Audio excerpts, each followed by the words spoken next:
One of the new regular characters on The Rookie is Seth Ridley, who also happens to be Lucy Chen's first trainee. The initial episodes showed Ridley has more serious issues, despite the initial synopses portraying him as a committed officer with confidence issues. His sob stories to justify his mistakes were common among Lucy and his fellow rookies. When Lucy visited his guidance counselor in high school, she discovered that Seth had been lying about, well, everything. Imagine if I told you that I felt guilty about what I had done, and that I have previously had trouble avoiding trouble by using these half-truths.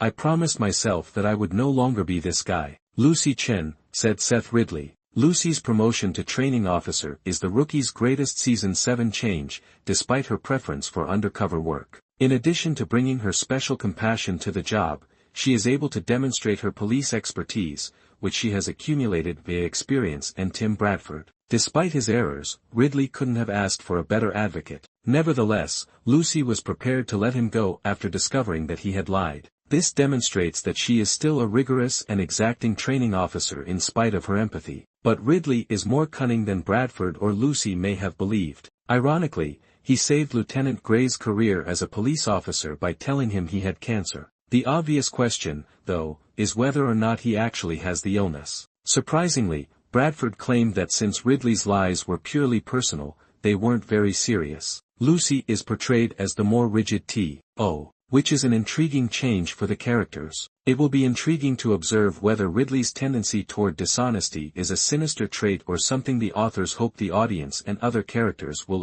The killer found in the previous episode isn't retired, in contrast to the rookie's last unresolved serial killer case. They actually found two of them. One of Wesley's former clients, Harrison Novak, admitted to killing several people, but when they dug up the bodies at his dump site, they discovered evidence of a more vicious and prolific murderer. He attacked Nyla, and Till Death depicts the pursuit of the criminal in full force. Harper, her co-workers, and assistant D.A. Wesley Evers all concur that Glasser is suspicious, even though poor Ryan is being held accountable for the murders. Nyla confronts Liam in the last scene and informs him that he is being watched. According to this, Glasser and his case will likely be discussed in a future episode, perhaps the Season 7 finale. However, Monica Stevens, the main antagonist of Season 6, is still in the wind and must be dealt with. With the help of another story to supply the weekly dose of action, the episode skillfully establishes this conflict. Bailey's ex-husband, Jason Wier,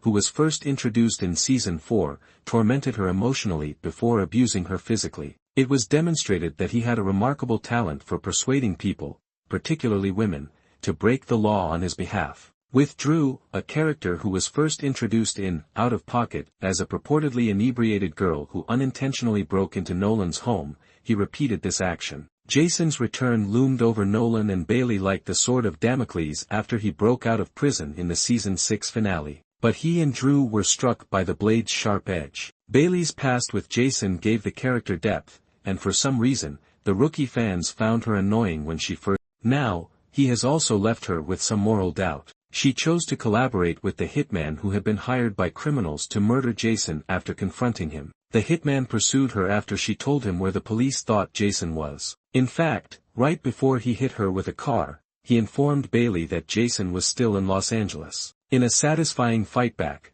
Bailey even broke Jason's arm. As the police surrounded her, he and Drew fled, colliding with Malvado's bullet. Drew and Jason were both killed. Despite its startling brutality, the ending serves a deeper dramatic function. The fact that Jason's farewell was basically an afterthought to an episode concerning a serial killer investigation is odd. Nonetheless, an intriguing dramatic twist is made possible by the brief screen time. Although Nolan's romance on The Rookie hasn't gone well, his relationship with Bailey has been surprisingly steady. But Nolan found the burner phone Bailey was using to talk to Malvado. Given that Nolan's attempt to arrest Jason was the only reason Malvado had a clear shot at him, that choice might strain their marriage. He might become angry with Bailey as a result of his guilt. Fans won't have to wait for Nolan to confront Bailey, according to the teaser for the 6th episode of The Rookie Season 7. It appears that the Valentine's Day episode of The Gala will be centered around romance. In addition to establishing Liam Glasser as a big bad,